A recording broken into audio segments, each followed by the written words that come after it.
ସମ୍ବଳ ସମ୍ବଳର ପ୍ରଥମ ପାଠ ହେଉଛି ସମ୍ବଳ ଓ ତା'ର ବିକାଶ। ମନୁଷ୍ୟ ତା'ର ଜୀବନ ଧାରଣ ପାଇଁ ଭୂପୃଷ୍ଠସ୍ଥ ପ୍ରାକୃତିକ ପରିବେଶ ଉପରେ ସଦାସର୍ବଦା ନିର୍ଭର କରିଥାଏ। ଚତୁଃପାର୍ଶ୍ୱସ୍ଥ ପରିବେଶରୁ ବିଭିନ୍ନ ପ୍ରାକୃତିକ ବସ୍ତୁକୁ ପ୍ରତ୍ୟକ୍ଷ ବା ପରୋକ୍ଷ ଭାବେ ବିନିଯୋଗ କରି ସେ ତା'ର ଜୀବନଯାପନର ଆବଶ୍ୟକତା ପୂରଣ କରିଥାଏ। ଏହାଦ୍ୱାରା ତା'ର ଜୀବନଶୈଳୀ ମଧ୍ୟ ଉନ୍ନତ ହୋଇଥାଏ। ଉକ୍ତ ସାମଗ୍ରୀଗୁଡ଼ିକର ପ୍ରାକୃତିକ ଓ ଭୌତିକ ଗୁଣରେ ପର୍ଯ୍ୟାୟକ୍ରମେ କେତେକ ପରିବର୍ତ୍ତନ ପରିଲକ୍ଷିତ ହୋଇଥାଏ। ଉଦାହରଣ ସ୍ୱରୂପ କାଠ ଉପକରଣ, ତୁଳାରୁ ସୂତା, ସୂତାରୁ ଲୁଗା, ଖଣିଜ ପଦାର୍ଥରୁ ବିଭିନ୍ନ ଯନ୍ତ୍ରାଂଶ, ଗୃହ ଉପକରଣ ଇତ୍ୟାଦି ପ୍ରସ୍ତୁତ ଓ ବ୍ୟବହୃତ ହୋଇଥାଏ। ସାମଗ୍ରୀଗୁଡ଼ିକ ଅପେକ୍ଷା ସେଥିରୁ ଉତ୍ପାଦିତ ଉତ୍ପାଦଗୁଡ଼ିକ ଅଧିକ ମୂଲ୍ୟବାନ ହୋଇଥାଏ। ଏଥିରୁ ଆମେ କ'ଣ ଜାଣିଲେ ଯେ ମନୁଷ୍ୟର ବ୍ୟକ୍ତିଗତ ତଥା ସାମାଜିକ ଆବଶ୍ୟକତା ପୂରଣ କରିବାରେ ଉପଯୋଗୀ ଓ ମୂଲ୍ୟବାନ ବିବେଚିତ ହେଉଥିବା ପରିବେଶର ବିଭିନ୍ନ ପଦାର୍ଥ ଯଥା ଯେପରି ଜୈବ, ଅଜୈବ ତଥା ଶକ୍ତି ଇତ୍ୟାଦି ଯାହା ପ୍ରାଦ୍ୟୋଗିକ ଦୃଷ୍ଟିକୋଣରୁ ସୁଗମ୍ୟ, ଅର୍ଥନୈତିକ ଦୃଷ୍ଟିକୋଣରୁ ସମ୍ଭବ ଓ ସାଂସ୍କୃତିକ ଦୃଷ୍ଟିକୋଣରୁ ଗ୍ରହଣଯୋଗ୍ୟ ତାକୁ ଆମେ ସମ୍ବଳ କୁହାଯାଏ। ତାହେଲେ ଆମେ ସମ୍ବଳ କାହାକୁ କହିବା ନା ମନୁଷ୍ୟର ବ୍ୟକ୍ତିଗତ ତଥା ସାମାଜିକ ଆବଶ୍ୟକତା ପୂରଣ କରିବାରେ ଉପଯୋଗୀ। ଗୋଟେ ମନୁଷ୍ୟର ବ୍ୟକ୍ତିଗତ ନିଜର ଆଉ ସାମାଜିକ ବା ସମାଜର ଆବଶ୍ୟକତା ପୂରଣ କରିବାରେ ଉପଯୋଗୀ ଓ ମୂଲ୍ୟବାନ ସେ ମୂଲ୍ୟବାନ ଦରକାର ହେଉଥିବା ପରିବେଶର ବିଭିନ୍ନ ପଦାର୍ଥକୁ ଆମେ ସମ୍ବଳ କହିବା। ଏ ବିଭିନ୍ନ ପଦାର୍ଥ ଯାହାକି ଜୈବ ଓ ଅଜୈବ ତଥା ଶକ୍ତି ଇତ୍ୟାଦି ଯାହା ପ୍ରାଦ୍ୟୋଗିକ ଦୃଷ୍ଟିକୋଣରୁ ସୁଗମ୍ୟ ହୋଇଥିବା ଦରକାର, ଅର୍ଥନୈତିକ ଦୃଷ୍ଟିକୋଣରୁ ସମ୍ଭବ ହୋଇଥିବା ଦରକାର ଏବଂ ସାଂସ୍କୃତିକ ଦୃଷ୍ଟିକୋଣରୁ ଗ୍ରହଣଯୋଗ୍ୟ ହୋଇଥିବା ଦରକାର। ପ୍ରାକୃତିକ ପରିବେଶ ମଧ୍ୟରେ ଅବ୍ୟବହୃତ କିମ୍ବା ଅଜ୍ଞାତ ହୋଇ ରହିଥିବା ପଦାର୍ଥ ସମ୍ବଳ ବିବେଚିତ ହୋଇନଥାଏ। ତେବେ କ'ଣ ଜାଣିଲେ ନା ପ୍ରାକୃତିକ ପରିବେଶ ମଧ୍ୟରେ ଅବ୍ୟବହୃତ କିମ୍ବା ଅଜ୍ଞାତ ହୋଇ ରହିଥିବା ମାନେ ଯେଉଁଗୁଡ଼ାକି ଯେଉଁ ସମ୍ବଳ ବ୍ୟବହୃତ ହୋଇନଥାଏ ଓ ବା ଅଜ୍ଞାତ ହୋଇ ରହିଥାଏ ମାନେ ଆମେ ତାକୁ ଜାଣିନଥାନ୍ତି ସେହି ସେଗୁଡ଼ିକ ସମ୍ବଳ ବିବେଚିତ ହୋଇନଥାଏ। ମନୁଷ୍ୟ ତା'ର ସନ୍ଧାନ କରି ବିଭିନ୍ନ କାର୍ଯ୍ୟରେ ବିନିଯୋଗ କଲେ ତାହା ସମ୍ବଳ ରୂପେ ବିବେଚିତ ହୋଇଥାଏ। ଯେତେବେଳେ ଏଇ ଯେଉଁ ଅବ୍ୟବହୃତ ଓ ଅଜ୍ଞାତ ହୋଇନଥିବା ପଦାର୍ଥ ଗୁଡ଼ିକୁ ଯେତେବେଳେ ମନୁଷ୍ୟ ତା'ର ସନ୍ଧାନ କରି ବିଭିନ୍ନ କାର୍ଯ୍ୟରେ ବିନିଯୋଗ କରିବେ ସେତେବେଳେ ତାକୁ ସମ୍ବଳ ରୂପେ ବିବେଚନା କରାଯିବ। ତେଣୁ ଯେଉଁ ଦେଶ ଏହି ସମ୍ବଳକୁ ଗଚ୍ଛିତ ଅବସ୍ଥାରୁ ନେଇ ସେତିକି ପରିମାଣରେ ବିକଶିତ କରିପାରିଛି ସେ ଦେଶର ଅର୍ଥନୈତିକ ଅବସ୍ଥା ସେତିକି ପରିମାଣରେ ସମୃଦ୍ଧ ହେଉଛି। ତେବେ ଯେଉଁ ଦେଶର ସମ୍ବଳ ଅଧିକ ସେହି ଦେଶର ଅର୍ଥନୈତିକ ଅବସ୍ଥା ମଧ୍ୟ ସେତେ ସମୃଦ୍ଧ ଓ ସୁଦୃଢ଼।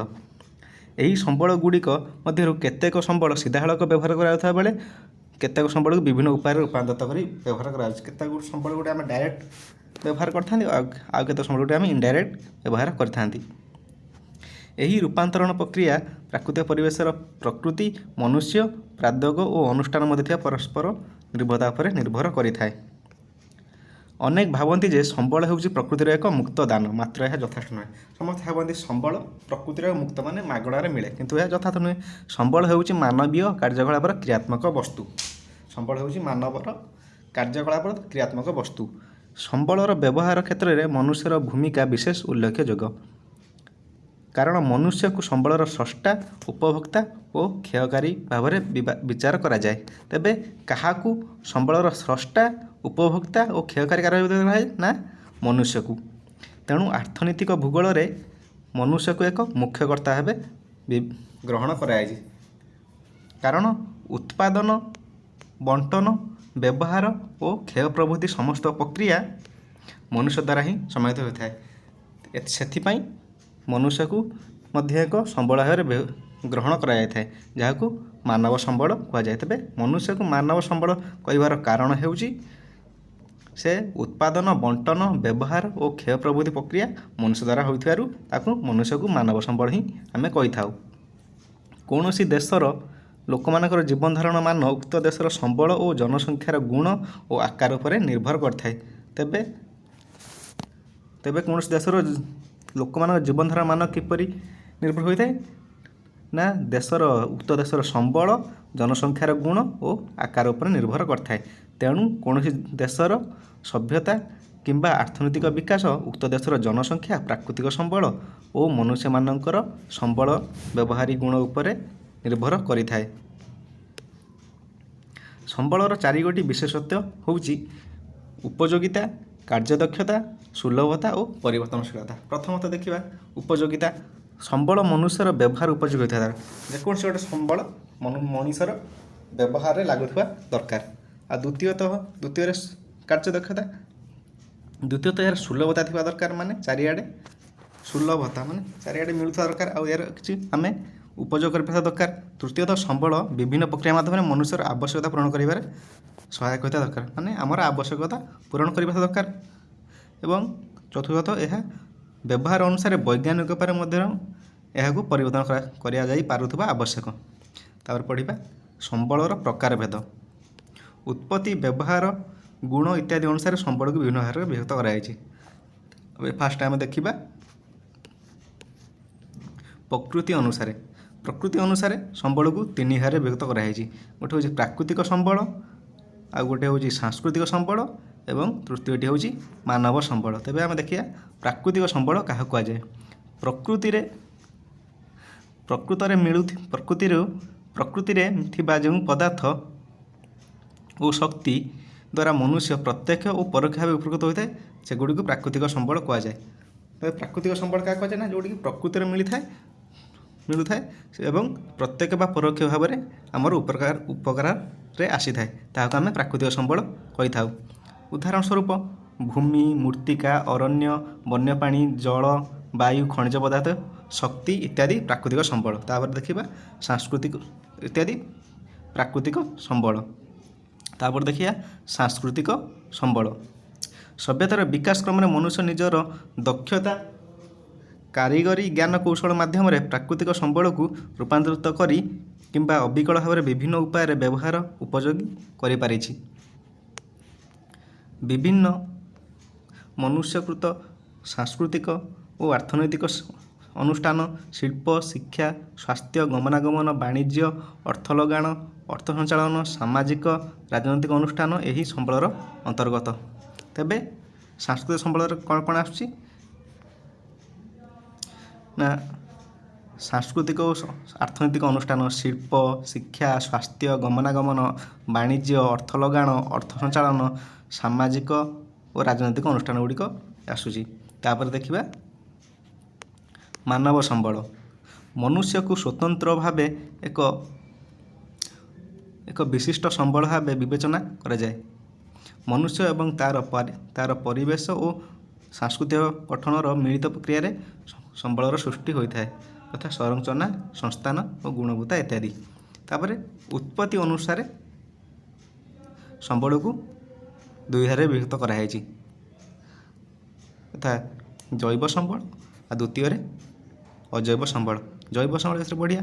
ଏହା ଜୈବମଣ୍ଡଳର ଅନ୍ତର୍ଗତ ସଜୀବ ବସ୍ତୁ, ଯେଉଁଗୁଡ଼ିକ ସଜୀବ ବସ୍ତୁ ଗୁଡ଼ିକ ସବୁ ଜୈବ ସମ୍ବଳରେ ଅନ୍ତର୍ଭୁକ୍ତ, ଯଥା ମନୁଷ୍ୟ, ପ୍ରାଣୀ, ଉଦ୍ଭିଦ, ଅଣୁଜୀବ, ପଶୁପକ୍ଷୀ, ମାଛ ଇତ୍ୟାଦି ସବୁ ଜୈବ ସମ୍ବଳ। ଆଉ ଅଜୈବ ସମ୍ବଳ ଗୁଡ଼ିକ କ'ଣ ନା ଏଗୁଡ଼ିକ ଅଜୈବ ଓ ନିର୍ଜୀବ ବସ୍ତୁ, ଏପରି ଭୂମି, ଶିଳା, ଜଳ, ମୃତ୍ତିକା, ଖଣିଜ ପଦାର୍ଥ ଇତ୍ୟାଦି ଅଜୈବ ସମ୍ବଳ। ତାପରେ ବ୍ୟବହାର ଓ ସୁଲଭତା ଅନୁସାରେ ଆମର ସମ୍ବଳକୁ କେତେ ଭାଗରେ ବିଭକ୍ତ କରାଯାଇଛି ନା ବ୍ୟବହାରକୁ ଦୁଇ ଭାଗରେ ବିଭକ୍ତ କରାଯାଇଛି। ଯେପରି ଅସରନ୍ତି ସମ୍ବଳ ବା ଅକ୍ଷୟ ସମ୍ବଳ। ଯେଉଁ ସମ୍ବଳ ମନୁଷ୍ୟର ବାରମ୍ବାର ବ୍ୟବହାର ସତ୍ତ୍ୱେ ନିଃଶେଷ ହୁଏ ନାହିଁ ତାକୁ ଅସରନ୍ତି ବା ଅକ୍ଷୟ ସମ୍ବଳ କୁହାଯାଏ। ଏଗୁଡ଼ିକ ଯେତେ ମନୁଷ୍ୟ ବ୍ୟବହାର କଲେ ମଧ୍ୟ ଇଏ ସରିଯାଆନ୍ତି ନାହିଁ, ଯଥା ସୌରଶକ୍ତି, ବାୟୁ ଇତ୍ୟାଦି। ସୌରଶକ୍ତି ସୂର୍ଯ୍ୟ ଆମକୁ ସବୁବେଳେ ଆଲୋକ ଦେଇଥାଏ, ଏହା କେବେ ସରିନଥାଏ ଓ ବାୟୁ ବି ମଧ୍ୟ କେବେ ସରିଯାଇ ନଥାଏ, ତେବେ ଏହାକୁ ଅସରନ୍ତି ବା ଅକ୍ଷୟ ସମ୍ବଳ କୁହାଯାଏ। ତାପରେ ସରନ୍ତି ବା ସୀମିତ ବା କ୍ଷୟଶୀଳ ସମ୍ବଳ। ମନୁଷ୍ୟର ବ୍ୟବହାର ଦ୍ୱାରା ଯେଉଁ ସମ୍ବଳ କ୍ରମଶଃ ହ୍ରାସ ପାଇଥାଏ କିମ୍ବା ଶେଷ ହୋଇଯିବାର ଆଶଙ୍କା ଥାଏ ତାହାକୁ ସରନ୍ତି, ସୀମିତ ବା କ୍ଷୟଶୀଳ ସମ୍ବଳ କୁହାଯାଏ। ମନୁଷ୍ୟର ବ୍ୟବହାର ଆମେ ବ୍ୟବହାର କରିବା ଦ୍ୱାରା ଯେଉଁ ସମ୍ବଳ ଧୀରେ ଧୀରେ ହ୍ରାସ ପାଇଯାଇଥାଏ ବା ସରିଯାଇଥାଏ ଏବଂ ଏହା ଦିନେ ଶେଷ ହୋଇଯିବାର ଆଶଙ୍କା ଥାଏ, ତାକୁ ଆମେ ସରନ୍ତି ବା ସୀମିତ ବା କ୍ଷୟଶୀଳ ସମ୍ବଳ କହିଥାଉ। ଏହାର ଉଦାହରଣ ହେଉଛି ପେଟ୍ରୋଲିୟମ, କୋଇଲା, ବିଭିନ୍ନ ଖଣିଜ ପଦାର୍ଥ। ତାପରେ ପରିମାଣ ଅନୁସାରେ ସମ୍ବଳ ଦୁଇ ଭାଗରେ ବିଭକ୍ତ କରାଯାଇଛି। ଗୋଟିଏ ହେଉଛି ପୂରଣୀୟ ସମ୍ବଳ ଆଉ ଗୋଟେ ହେଉଛି ଅପୂରଣୀୟ ସମ୍ବଳ ଆଉ ଗୋଟେ ପୂରଣୀୟ ସମ୍ବଳ। ଫାର୍ଷ୍ଟ ଦେଖିବା ପୂରଣୀୟ ସମ୍ବଳ କାହାକୁ କୁହାଯାଏ, ଅପୂରଣୀୟ ସମ୍ବଳ କାହାକୁ କୁହାଯାଏ। ଯେଉଁ ସମ୍ବଳ ମନୁଷ୍ୟର ବ୍ୟବହାର ଦ୍ୱାରା ସମ୍ପୂର୍ଣ୍ଣ ଶେଷ ହୋଇଯାଏ ଏବଂ ପୁନଃ ସୃଷ୍ଟି କରାଯାଇପାରେ ନାହିଁ ତାହାକୁ ଅପୂରଣୀୟ ସମ୍ବଳ କୁହାଯାଏ। ଯେଉଁ ସମ୍ବଳ ଗୁଡ଼ିକ ମନୁଷ୍ୟର ଆମେ ବ୍ୟବହାର କରିବା ଦ୍ୱାରା ସେ ଶେଷ ସବୁ ଶେଷ ହୋଇଯାଏ, ଯାହାକୁ ଆମେ ଆଉ ଥରେ କେବେ ବି ସୃଷ୍ଟି କରିପାରିବା ନାହିଁ, ତାହାକୁ ଅପୂରଣୀୟ ସମ୍ବଳ କୁହାଯାଏ। ଯେପରି ଖଣିଜ ପଦାର୍ଥ, ଖଣିଜ ତୈଳ ଆଉ କୋଇଲା ଏଗୁଡ଼ିକ ଥରେ ଶେଷ ହୋଇଗଲେ ଆଉ ଏହାକୁ ପୂରଣ କରିହେବ ନାହିଁ। ତାପରେ ଅବିରାମ ସମ୍ବଳ ବା ପୂରଣୀୟ ସମ୍ବଳ, ମନୁଷ୍ୟର ବ୍ୟବହାର ଦ୍ୱାରା ଯେଉଁ ସମ୍ବଳର ପରିମାଣରେ କୌଣସି ହ୍ରାସ ପରିଲକ୍ଷିତ ହୋଇନଥାଏ ତାକୁ ଅବିରାମ ବା ପୂରଣୀୟ ସମ୍ବଳ କୁହାଯାଏ। ଆମେ ବ୍ୟବହାର ଯେତେ କରିବା ତାର କ୍ଷୟ ହୋଇନଥାଏ ବା ତାକୁ ସିଏ ସରିଯାଇନଥାଏ, ତାକୁ ଆମେ ପୂରଣୀୟ ସମ୍ବଳ କହିବା। ଯଥା ସୌରଶକ୍ତି, ଭୂତାପ ଶକ୍ତି, ଜୁଆର ଶକ୍ତି, ପବନ ଶକ୍ତି ଏଗୁଡ଼ିକ ଯେତେ ଆମେ ବ୍ୟବହାର କଲା ପରେ ମଧ୍ୟ ଏଗୁଡ଼ିକ ପୁନର୍ବାର ଆମ ପାଖକୁ ଆସି ପହଞ୍ଚିଥାଏ। ତାପରେ ଭରଣ ଅନୁସାରେ ସମ୍ବଳକୁ ଦୁଇ ଭାଗରେ ବିଭକ୍ତ କରାଯାଇଛି। ଏପରି ନବୀକରଣ ଯୋଗ୍ୟ ସମ୍ବଳ ଆଉ ଗୋଟେ ହେଉଛି ନବୀକରଣ ଅଯୋଗ୍ୟ ସମ୍ବଳ। ଦେଖିବା ନବୀକରଣ ଯୋଗ୍ୟ ସମ୍ବଳ। ଯେଉଁ ସମ୍ବଳ ମନୁଷ୍ୟ ଦ୍ୱାରା ବାରମ୍ବାର ବ୍ୟବହାର ସତ୍ତ୍ୱେ ସମ୍ପୂର୍ଣ୍ଣ କ୍ଷୟ ହୁଏ ନାହିଁ, ବିଭିନ୍ନ ଉପାୟ ଦ୍ୱାରା ସେଗୁଡ଼ିକ ପୁନଃଭରଣ କରାଯାଇପାରିଥାଏ, ସେଗୁଡ଼ିକୁ ନବୀକରଣ ଯୋଗ୍ୟ ସମ୍ବଳ କୁହାଯାଏ। ଯେଉଁ ସମ୍ବଳ ଗୁଡ଼ିକ ଆମେ ବାରମ୍ବାର ବ୍ୟବହାର କରିବା ଦ୍ୱାରା ଏହା କ୍ଷୟ ହୁଏ ନାହିଁ ଏବଂ ବିଭିନ୍ନ ଉପାୟ ଦ୍ୱାରା ପୁନଃଭରଣ କରାଯାଇଥାଏ, ସେଗୁଡ଼ିକୁ ଆମେ ନବୀକରଣ ଯୋଗ୍ୟ ସମ୍ବଳ କହିବା। ତା ଜଙ୍ଗଲଜାତ ପଦାର୍ଥ, ପ୍ରାଣୀଜାତ ପଦାର୍ଥ, କୃଷିଜାତ ପଦାର୍ଥ ଇତ୍ୟାଦି ଚକ୍ରୀୟ ପ୍ରକ୍ରିୟା ଦ୍ୱାରା ପୁନଃ ନବୀକରଣ କରାଯାଇ ବ୍ୟବହୃତ ହୋଇଥାଏ।